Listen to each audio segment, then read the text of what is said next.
ICP పేషీలో పనిచేసినప్పుడు ఎట్లా ఉంటుందంటే ఎక్స్పీరియన్స్డ్ పర్సన్ ఎంపిక చేసుకోవాలి ఎవడైనా సరే. ఇప్పుడు వాళ్ళెవరూ కూడా ప్రైవేట్ వాళ్ళు కాదు, ప్రభుత్వ ఉద్యోగులు మంత్రి పేషీలో పనిచేసినోడికి ఏ ఫైల్ ఎవరికి పంపించాలి, ఎక్కడికి పంపించాలి, ఎలా పంపించాలో తెలుసు వాళ్ళందరికీ, ఆ ఉద్యోగులకి.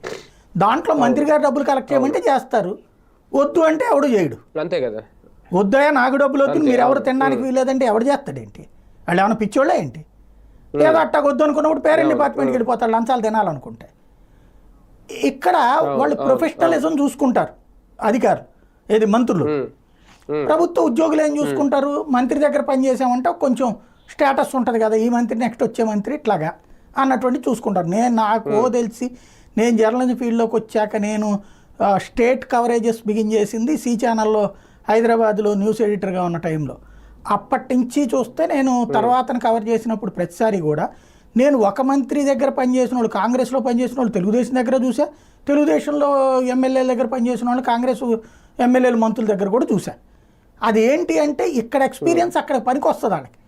దాంట్లో ఏ అధికారైనా సరే ఆ సంబంధిత మంత్రో నాయకుడో ఎమ్మెల్యేనో వాళ్ళు తింటామంటే తినేటట్టే ఏర్పాటు చేస్తారు. లేదు అనుకుంటే శాంతం వాళ్ళు నిజాయితీగా ఉంటారంటే వీళ్ళు నిజాయితీగా ఉంటారు. ఇప్పుడు వెంకయ్యనాయుడు దగ్గర పిఏగా సుదీర్ఘకాలం ఉన్నటువంటి సత్యకుమార్ యాదవ్ ఏం సంపాదించాడు ఆయన? ఇవాళకి ఆయన నిజాయితీగా ఉన్నాడు కాబట్టి మంత్రి పదవి వచ్చింది, అది లెక్కేసుకుంటారు. ఇప్పుడు ఆ మంత్రి గారు అట్టంటోడు అనుకోండి నడుస్తుంది, వెంకయ్యనాయుడు లాంటి అయితే నడుస్తుంది. ఇప్పుడు చంద్రబాబు